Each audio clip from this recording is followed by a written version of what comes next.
We are back with the latest from Jefferson City. Tonight, we are just a few weeks away from Missouri lawmakers returning to the state capitol for next session. Ahead of their return, Missouri's top education official says she's worried about funding for teacher pay as the state's budget shrinks. Our Missouri Capitol reporter Hannah Falcon asked her what this means for educators.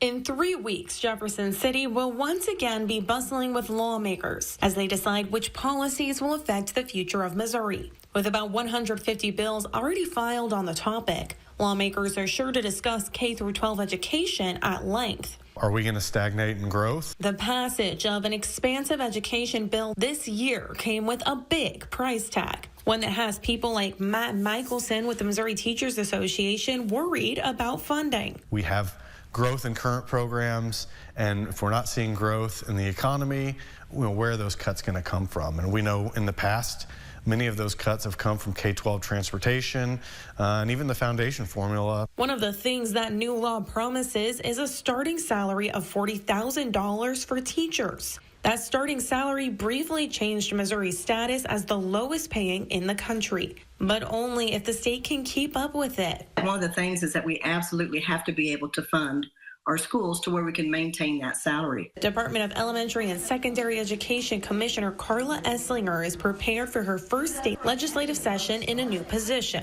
She knows the state faces a tighter budget next year. Small districts are only able to afford the new pay bump with the help of a state grant. But Esslinger is already thinking of sacrifices that might have to be made to protect that grant.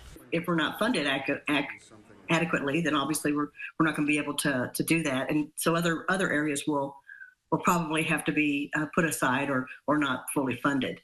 Missouri put $4 million toward that grant that raises teacher pay in the last budget, but so far that grant has only been renewed on a one-time basis, meaning it's going to have to be renewed every single year to keep on going. Reporting in Jefferson City, I'm Hannah Falcon.